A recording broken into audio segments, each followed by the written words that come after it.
Welcome to the first episode of restoring my MK1 Golf GTI.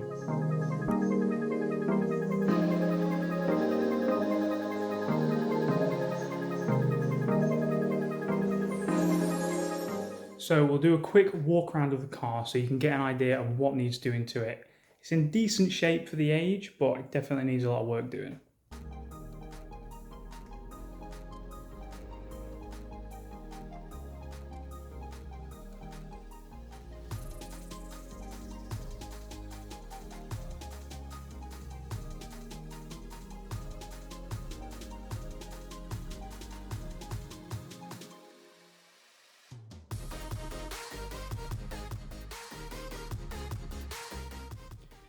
Here at the front, it's not too bad as we work our way around. It's got brand new discs and pads on, which is good news. The brakes are pretty good. There's quite a bit of surface rust along the sills here, but that should just come off pretty easily. Now this is where it starts to get bad. The rear arches are particularly rusty, as well as this back corner here. A few more rust patches there. Here we've got the other arch, just as bad shape as the other side. Same with the sill here. This arch is not too bad.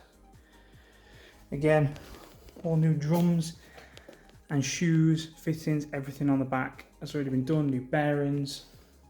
So that's great news. So the car is going to need quite a lot of welding doing to it, but I'm up for the challenge. I'm going to show you the inside so you can get an idea of what it looks like inside. The interior is not original, but it's in pretty good shape and it looks quite good, so I'm not sure what to do on that yet. So here we are inside. It's got these white leather with purple fabric seats, which are okay, but very much not original. You can see the dash and everything is not too bad. Now there is some door cards over there that came with the car which match the theme.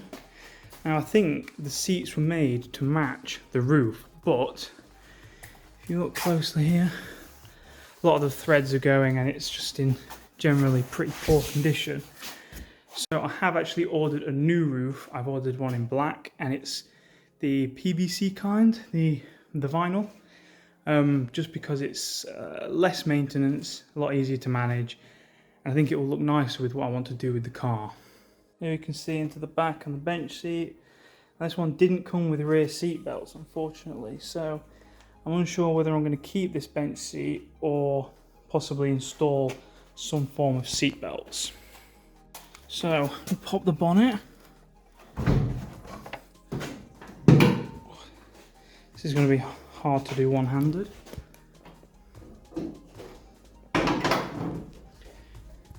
But here we are.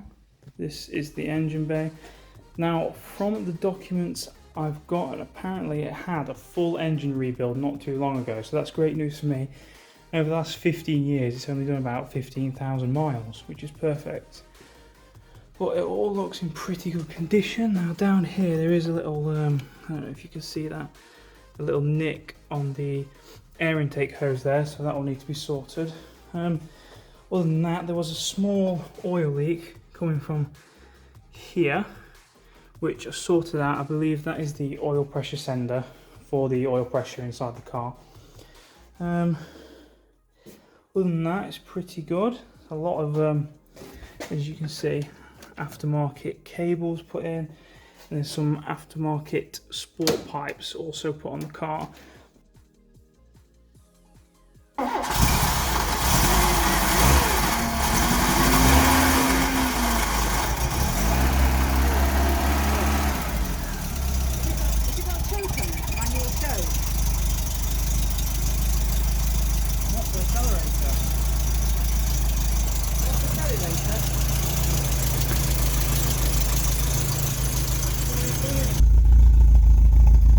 So what I'm planning on doing today is just stripping the car down to see what kind of rust there is, where it is and how bad it is. I'm going to be taking the doors off, all the seats out, potentially the convertible roof off, the bonnet, just the lights, stripping the whole thing down so I can get a better idea of what it looks like. So I'm going to do a time lapse.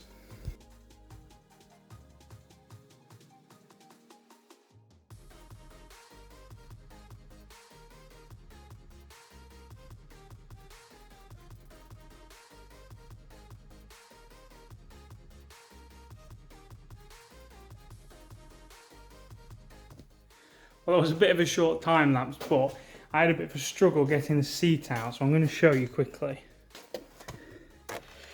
So if you don't know anything about Mark 1s, this is how the seats work. They have a rail in the middle, which has a pin, which goes through to hold the front in place.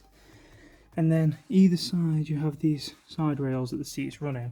Now, I didn't realise when I was taking these off, but just in front here, on the rack of the seat, there is a little nut and bolt that goes through to stop the seat sliding too far back. Now, because I didn't realise this, I was pushing the seat really hard, but it was never going to go anywhere. So, if you're following along at home, then what I would suggest is getting like an Allen, I'm not sure what size it is, but an Allen for one side, and then a 10mm spanner to hold the other side, and you should just be able to undo it. So it's pretty easy when you know what you're doing. But I'm going to strip the rest of the seats out, possibly the back bench. I'll see how hard it is, and then I'll check back in.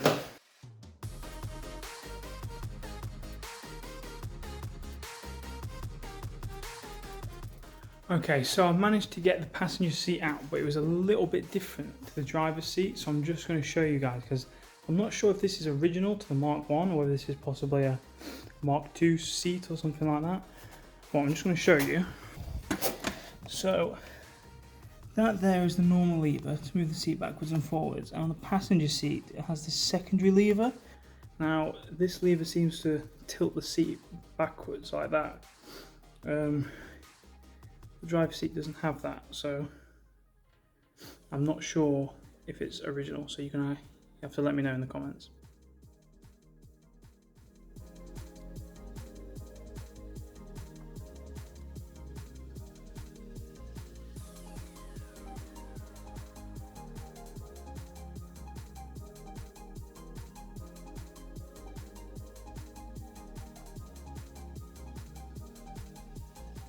Okay, so I finally got the bench seats out. I'm just going to show you how I did it. I'm just going to show you how I did it now so that you can see how to do it for yourself. So if we come into the back of the car here, so for the bottom, just under these flaps in the carpet, there's a screw there and a screw there, and that bottom one just slides out. It's dead easy. Now for the back here, just where the hinges are, as you can see, there's some big screws. You undo them and it should just lift upwards out. You've got to make sure it doesn't get caught on these latches here. Okay, so with all the seats out, I'm just going to take a little break to tell you a little bit more about the car. So it is a Mark 1 Golf GTI Cabriolet. It's a 1983 model. So I believe it's part of the earlier set, if I'm not mistaken. It also means it's fuel injected, which is good. And the 1.8 was the largest capacity engine that they made for the Mark 1s, which is good. So I'm also going to go in through all of the costs relating restoring this vehicle so that you guys can see how much it costs to restore a Mark 1 Golf of your own. So the car itself cost me £2,300. I think it was a pretty good deal considering, especially with these cars going up in value year on year.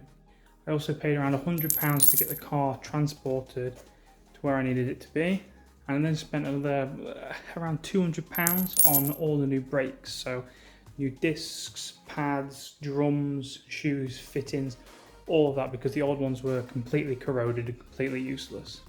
I also spent another around £70 on a battery for the car to get it started, because the battery that was in it was just completely flat as it had been sat for years and years. Now, the biggest expense was the roof. I bought a brand new roof with around 4 to 6 week delivery time. It's still not arrived yet. It's been around 4 to 5 weeks now. And that was £450. But it'll make the car look way better, and it needed a new one anyway. So that brings the total cost so far to around 3,120. Now there might be a little bit of extra expenses here and there, but that's kind of the general cost so far.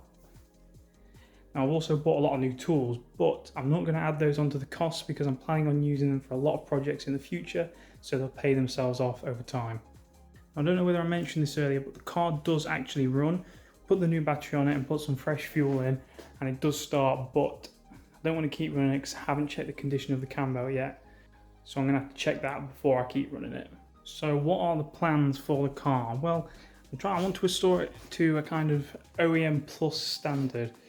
Now, a lot of the OEM features were kind of annoying, so I don't want to go 100% OEM. I'm thinking of getting it resprayed in potentially like a dark green colour, forest green, which I think will look really nice with the black roof. And I'm also thinking of painting the alloys on the car gold because I think they will look really good with the dark green. But that's just my first idea. As you can see, these are the alloys here. They kind of look like a bottle top. I believe they're off a later Golf model. Definitely not Mark 1s, but I think they look really nice in a gold colour. So now I've told you a little bit more about the car, I think I'm going to look at taking the roof off. I don't know how complicated a job this is going to be, so I'm going to have to Google it, watch a few videos, but I'll set up another time, that's why I'm doing it.